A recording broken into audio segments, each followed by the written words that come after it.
नमस्कार, मैं हूं आपके साथ अविनाश कर। आप देख रहे हैं IBC 24। आशा करते हैं आपका पूरा दिन शुभ हो। इस बुलेटिन में हर उस खबर पर हमारी नजर होगी जो आगे चलकर सुर्खियां बनेंगी, जिस पर सबकी नजरें होंगी। तो चलिए शुरुआत करते हैं हेडलाइंस के साथ। प्रयागराज के महाकुंभ मेला क्षेत्र में फिर लगी आग। गैस सिलेंडर से दुकान में आग लगने की आशंका, फायर ब्रिगेड ने पाया काबू।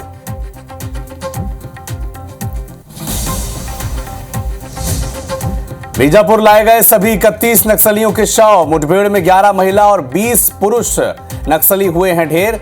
मौके से AK-47, BGL समेत कई आधुनिक हथियार बरामद।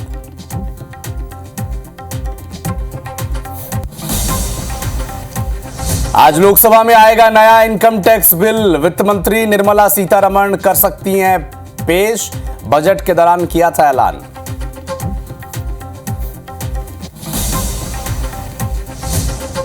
पीएम मोदी आज करेंगे परीक्षा पे चर्चा। सुबह 11 बजे देश भर के छात्रों से करेंगे बात। शिक्षक और पेरेंट्स से भी होगा संवाद।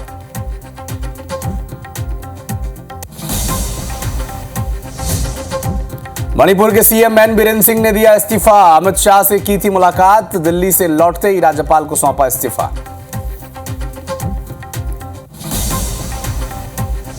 रायपुर में फिर से चाकूबाजी। 2 सगे भाइयों पर हुआ हमला। एक की मौत, दूसरा घायल। पुलिस ने आरोपी को किया गिरफ्तार।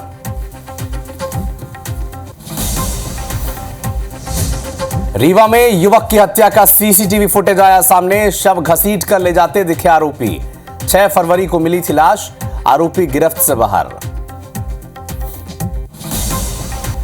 आज IBC 24 महाकुंभ कॉन्क्लेव 2025 का होगा आयोजन। सुबह 8 बजे से उज्जैन के रामघाट में सजेगा IBC 24 का मंच। कॉन्क्लेव में रहेगा 15 से ज्यादा संतों का जमावड़ा।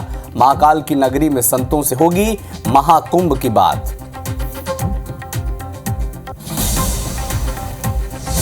भारत ने दूसरे ODI मैच में इंग्लैंड को 4 विकेट से हराया। सीरीज पर 2-0 की अजय बढ़त। रोहित शर्मा ने खेली कप्तानी पारी, बनाए 119 रन।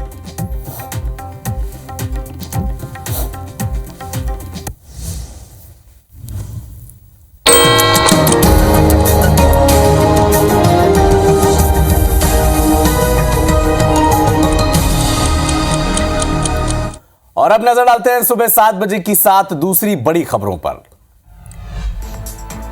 आज महाकुंभ मेला क्षेत्र का दौरा करेंगी राष्ट्रपति द्रौपदी मुर्मू। सुरक्षा व्यवस्था कड़ी कर दी गई है। आज रक्षा मंत्री बेंगलुरु में एरो इंडिया 2025 का उद्घाटन करने जा रहे हैं, जबकि तिरुपति लड्डू विवाद मामले में CBI ने 4 आरोपियों को गिरफ्तार कर लिया है। गाजा के नेताजरिम से पीछे हट रही अब इजरायली सेना। यह बड़ा दिलचस्प है देखना। अमेरिका में रोज पकड़े जा रहे हैं 1200 अवैध अप्रवासी। जबकि खेल जगत की बात करें तो भारत ने इंग्लैंड को दूसरे वनडे मैच में 4 विकेट से हराकर सीरीज पर अजय बढ़त बना ली है। शेयर बाजार में इस हफ्ते तेजी का अनुमान है, क्योंकि पिछले कुछ दिनों से जिस तरह से फ्लक्चुएशंस थे, इस पर लगातार नजरें हैं।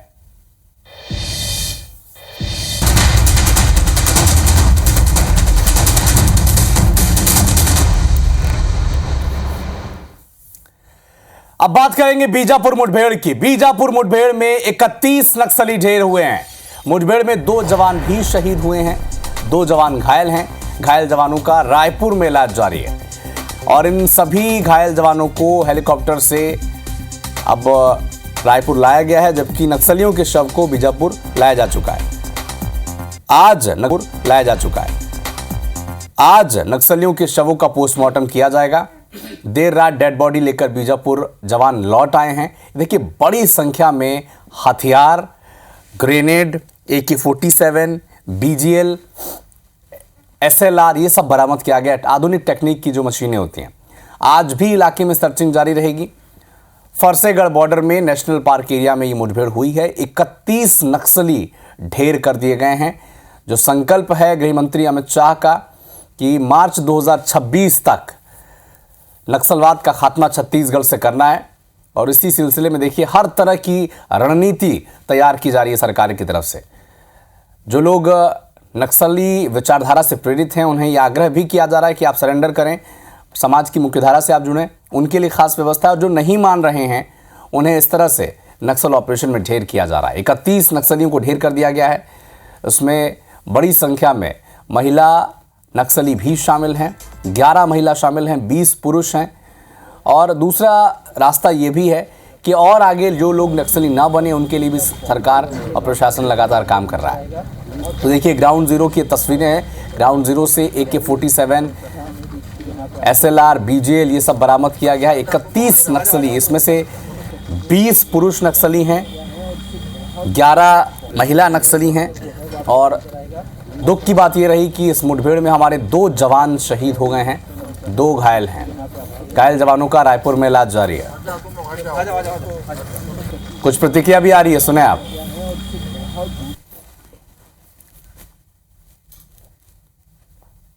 DRG, STF, बस्तर फाइटर माओवादी के बीच अनेक बार रुक कर मुठभेड़ हुई। मुठभेड़ को उपरांत इलाके के सर्चिंग में अब तक कुल 31 माओवादियों का डेड बॉडी रिकवर की गए थे। घटनास्थल से काफी बड़ी मात्रा में AK-47, INSAS, SLR, BJL launcher एवं अन्य आर्म्स अम्युनिशन भी बरामद किए गए थे। आसपास इलाका में DRG, STF, बस्तर फाइटर एवं CRPF की अतिरिक्त रीइंफोर्समेंट टीम द्वारा सर्चिंग जारी रखा है। नक्सलियों के खिलाफ जो ऑपरेशन चला है उसमें एक बड़ी सफलता में से एक जो है ये सफलता है। नहीं, अभी तक जो है पहचान नहीं हुआ है, इसलिए जो है हम लोग कह नहीं सकते कौन बड़ा है कौन छोटा है। बस इतना ही है कि अभी तक 31 नक्सली मरे हैं। जब पहचान की कार्रवाई होगा उसके बाद ही हम बता पाएंगे भाई कौन। अधिक जानकारी के लिए हमारे सहयोगी संतोष तिवारी हमारे साथ लाइव जुड़े हुए हैं। नक्सलियों के सभी शव अब बीजापुर लाए जा चुके हैं। संतोष, आज भी इलाके में सर्च ऑपरेशन जारी रहेगा?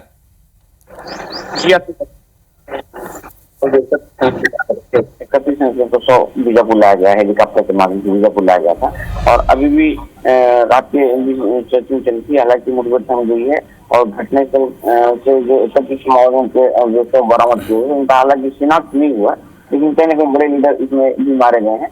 और इसमें जो है अभी सर्चिंग अभियान का लगातार जारी रहेगा, क्योंकि मार्च 2026 तक नक्सली खात्मा करने का जो ऐलान किए थे अमित शाह ने, जिसको लेकर अभी लगातार सर्चिंग अभियान जारी है। और इसी का परिणाम है कि कल 31 नक्सलियों मार जाने में सफल करेंगे। अभी पुलिस की लगातार सर्चिंग अभी जारी है। और इसके अलावा बता दूं कि जो मारे गए माओवादी में से कोई न कोई बड़ी लीडर की जो बात कर रहे हैं, तो हो सकता है आज इसका भी खुलासा हो जाए, इसका भी शिनाख्तीकरण हो जाएगा। और ये लगातार सर्चिंग के चलते कहीं ना कहीं पुलिस को बड़ी सफलता मिल रही है। और इलाके में जो दहशत का माहौल बने रहता था पहले माओवादियों का, अब दहशत धीरे धीरे कम होते जा रहा है। लोगों में आवागमन की सुविधा के साथ लोगों को जो अमन चैन की जिंदगी जीने में राहत मिल रही ग्रामीणों को। ठीक है संतोष, आप नजर बना के रखिएगा। आपसे अपडेट आगे भी हम लेते रहेंगे। शुक्रिया तमाम जानकारी के लिए।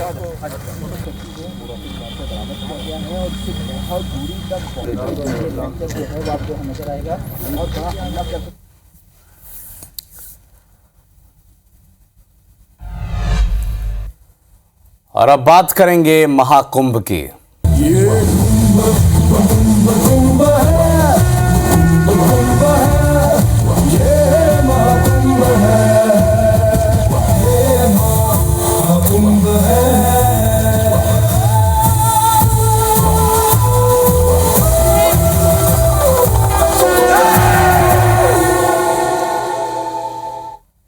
प्रयागराज के महाकुंभ मेला क्षेत्र में एक बार फिर से आग लग गई है। सेक्टर 23 में देर रात आग लगी थी। गैस सिलेंडर से आग लगने की आशंका जताई जा रही है। महाराजा भोग की दुकान में यह आग लगी। फायर ब्रिगेड की टीम ने हालांकि आग पर काबू पा लिया है और राहत की बात यह है कि घटना में कोई भी हताहत हुआ नहीं है। सेक्टर 23 में देर रात यह आग लगी है महाकुंभ मेला क्षेत्र में और गैस सिलेंडर से आग लगने की आशंका जताई जा रही है। महाराजा भोग की दुकान थी ये जहां पर आग लगी है।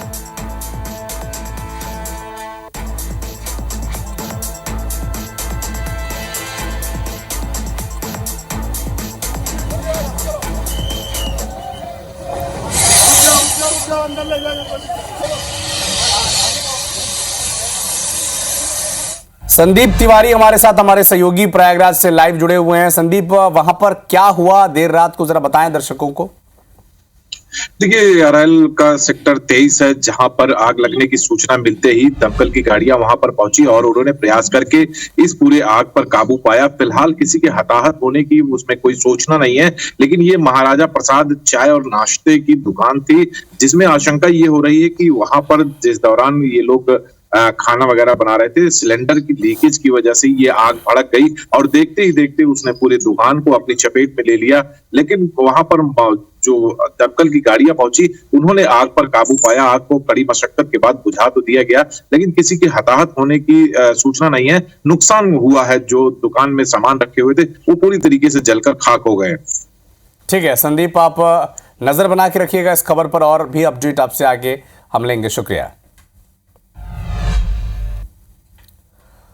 और इसी बीच एक और बड़ा अपडेट आपको प्रयागराज से बता दें। महाकुंभ में आज राष्ट्रपति द्रौपदी मुर्मू स्नान करने जा रही हैं।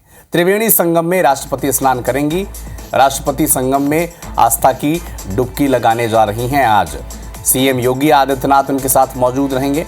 महाकुंभ मेला क्षेत्र का दौरा भी राष्ट्रपति करेंगी। तो आज त्रिवेणी संगम में देश की राष्ट्रपति द्रौपदी मुर्मू आस्था की डुबकी लगाने जा रही हैं। मुख्यमंत्री योगी आदित्यनाथ भी मौजूद रहेंगे उस दौरान।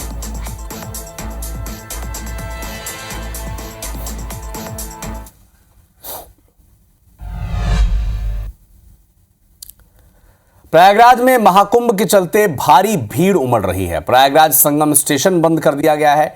भारी भीड़ के चलते स्टेशन अगले आदेश तक बंद रहेगा। सतना, रीवा, कटनी रूट पर लंबा जाम लगा हुआ है और इसी के चलते प्रयागराज का जो संगम स्टेशन है उसे बंद कर दिया गया है। करोड़ों की भीड़ यहां पर उमड़ रही है और घंटों का जाम लग रहा है। भारी भीड़ के चलते ही स्टेशन पर अगले आदेश तक संगम स्टेशन प्रयागराज का बंद कर दिया गया है, क्योंकि सतना, रीवा, कटनी रूट पर भी एक लंबा जाम लगा हुआ है। तो एक बड़ा अपडेट आपको प्रयागराज से बता दें। महाकुंभ में जिस तरह की भीड़ उमड़ रही है, जिस तरह की परिस्थितियां वहां पर बन रही हैं, उसी को देखते हुए ये फैसला लिया गया है।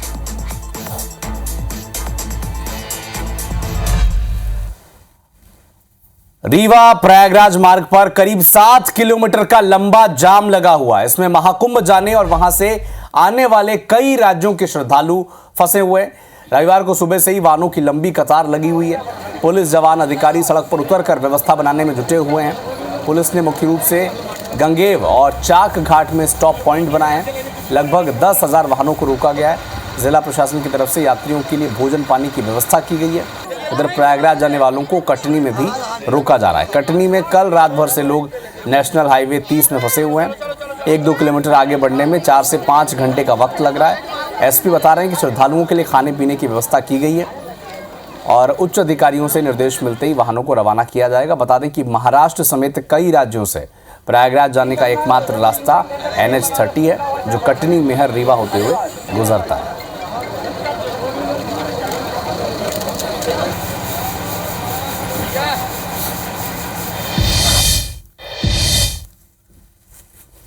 बहुत अच्छी व्यवस्था दी हुई है और मेडिकल व्यवस्था भी दी हुई है और पानी की व्यवस्था भी दी हुई है, रुकने की व्यवस्था भी, अच्छी व्यवस्था दी हुई है प्रशासन ने। इस रोड पे काफ़ी ट्रैफिक है, बहुत सारी गाड़ियाँ इस रोड पे जा रही है। इसके कारण रोड पे प्रेशर बहुत ज़्यादा क्रिएट हो गया है और आगे कई जगह जो है जाम की स्थिति बनी हुई है। इसी कारण से अभी यहाँ पे पब्लिक को हम लोगों ने एहतियात के तौर पे रोका है कि आगे प्रेशर ज़्यादा क्रिएट ना हो।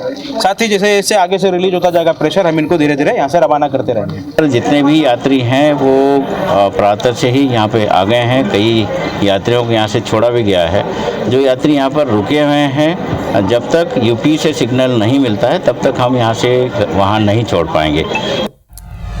और अधिक जानकारी के लिए हमारे सहयोगी संदीप तिवारी लगातार हमारे साथ बने हुए हैं।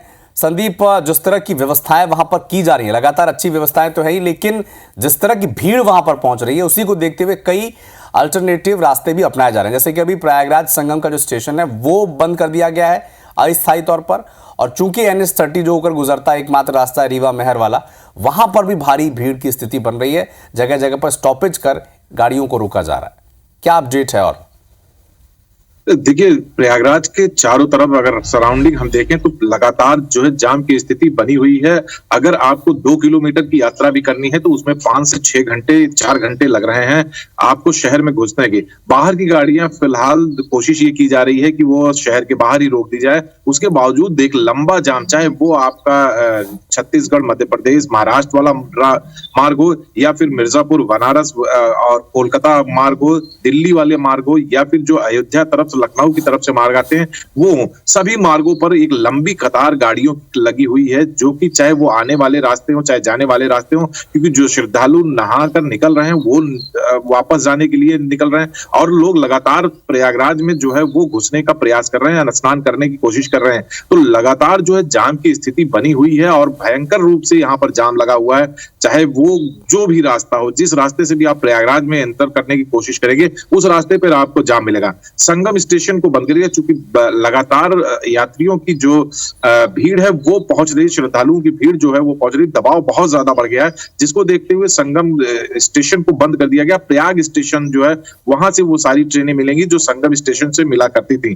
फिलहाल कोशिश ये की जा रही है कि जो लोग पहुंच चुके हैं वो स्नान करके जब बाहर निकल जाएं तो उसके बाद बाकी की जो गाड़ियां फंसी हुई हैं, यात्री फंसे हुए श्रद्धालु या फिर वो ट्रेन से आ रहे हैं, उनको फिर प्रयागराज के अंदर लाया जाए और वो सहूलियत के साथ स्नान करके अपने गंतव्य को वापस जा सके। ठीक है संदीप, आप नजर बना के रखिएगा, अपडेट आपसे आगे भी और लेंगे। शुक्रिया। दिल्ली में आज पीएम मोदी परीक्षा पे चर्चा करेंगे। परीक्षा पे चर्चा के दौरान छात्रों से बातचीत वो करेंगे। पीएम मोदी सुबह 11 बजे छात्रों से परीक्षा पे चर्चा वो करेंगे। देश भर के स्टूडेंट्स, शिक्षक, अभिभावक से वो संवाद करने जा रहे हैं। परीक्षा से जुड़े तनाव को दूर करने के टिप्स देते हैं पीएम मोदी। बेहतर पढ़ाई के तरीकों पर भी वो चर्चा करेंगे। मानसिक स्वास्थ्य, मेंटल हेल्थ को लेकर भी पीएम मोदी स्टूडेंट्स से बातचीत करेंगे। एक्ट्रेस दीपिका पादुकोण भी गाइडेंस देंगी।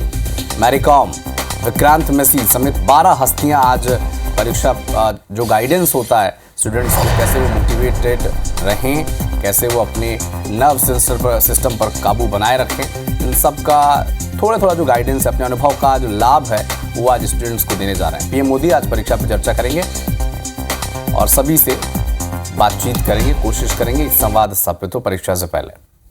प्रधानमंत्री मोदी के विदेश दौरे की बात करते हैं। फ्रांस दौरे पर वो आज रवाना होंगे। पीएम मोदी 10 से 12 फरवरी तक फ्रांस के दौरे पर रहेंगे और एआई शिखर सम्मेलन की सह अध्यक्षता वो करेंगे।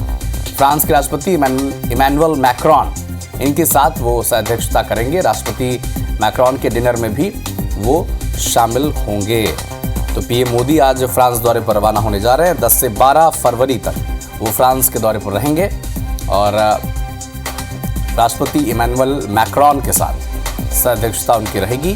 डिनर में भी उनके घर शामिल हो सकते हैं।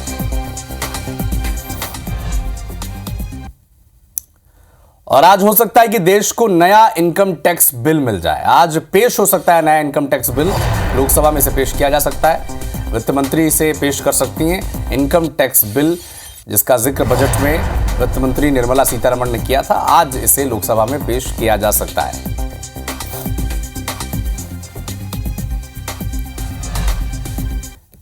एक और बड़ा अपडेट नॉर्थ ईस्ट से आपको बता दें। मणिपुर के मुख्यमंत्री एन बीरेन सिंह ने इस्तीफा दे दिया है। एन बीरेन सिंह ने राज्यपाल को अपना इस्तीफा सौंप दिया है। दिल्ली में केंद्रीय गृह मंत्री अमित शाह से मुलाकात के बाद यह फैसला उन्होंने लिया है। 12वीं मणिपुर विधानसभा का जो 7वां सत्र था वो रद्द कर दिया गया है। मणिपुर के राज्यपाल अजय कुमार भल्ला ने विधानसभा सत्र रद्द किया है। मणिपुर में मई 2023 से हिंसा जारी है। कुकी और मैतेई समुदाय के बीच ये हिंसा है और हिंसा में अब तक का आंकड़ा, सरकारी आंकड़ा ये कहता है कि 200 से ज़्यादा लोगों की मौत हो चुकी है। सीएम बीरेन सिंह पर 21 महीने से हिंसा के चलते ये दबाव था कि वो इस्तीफा दे, लगातार विपक्ष मांग कर रहा था। लेकिन अब देखिए केंद्रीय गृह मंत्री अमित शाह से मुलाकात के बाद राज्यपाल अजय भल्ला को उन्होंने अपना इस्तीफा सौंप दिया है। छत्तीसगढ़ में नगरीय निकाय चुनाव के लिए वोटिंग कल होनी है। नगर निगम, नगर पालिका, नगर पंचायत में कल वोटिंग होगी। निकाय चुनाव के लिए आज मतदान दल रवाना हो जाएंगे। देर रात 12 बजे खत्म हो गया चुनाव प्रचार। आज डोर टू डोर प्रचार कर पाएंगे पार्षद और मेयर और अध्यक्ष पद के जो प्रत्याशी हैं। 15 फरवरी को निकाय चुनाव के नतीजे आ जाएंगे।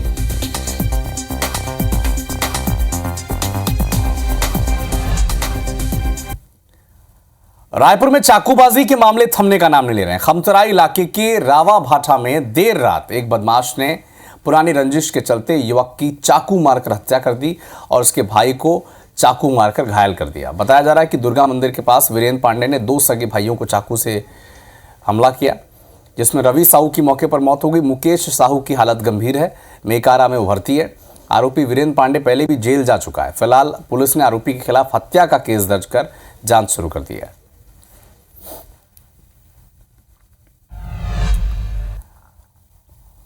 आंध्र प्रदेश में एमपी के लुटेरों का एक गैंग पकड़ाया है। धार के लुटेरों का एक गैंग है, अनंतपुर में पकड़ाया गया है। 90 लाख रुपए के चोरी के गहने इनसे बरामद किए गए हैं। गैंग के 3 सदस्य गिरफ्तार किए गए हैं। घर में घुसकर ये नकदी और गहने लूटते थे, लेकिन आंध्र प्रदेश के अनंतपुर में ये गिरोह अब पुलिस की गिरफ्त में आ चुका है।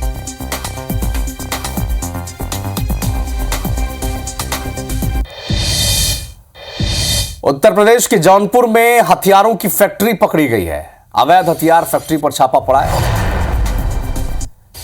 वेल्डिंग शॉप के नाम से यह फैक्ट्री संचालित की जा रही थी। फैक्ट्री से 12 पिस्टल बरामद किए गए। हथियार बनाने का सामान भी बरामद किया गया है। वेल्डिंग शॉप के नाम से हथियारों की फैक्ट्री संचालित की जा रही थी।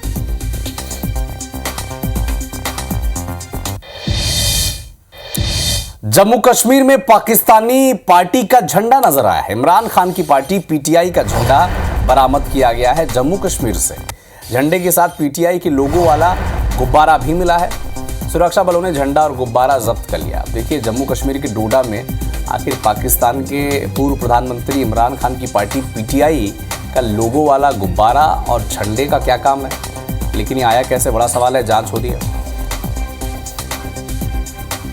तो फिलहाल इस बुलेटिन में इतना ही, लेकिन देश और दुनिया के साथ एमपी और छत्तीसगढ़ के हर अपडेट के लिए आप जुड़े रहिए हमारे साथ। आगे देखिए छत्तीसगढ़ी भाषा का खास कार्यक्रम हमर बानी हमर गोठ शुभांगी ठाकुर के साथ। नमस्कार। IBC 24 number 1 news channel in Madhya Pradesh Chhattisgarh.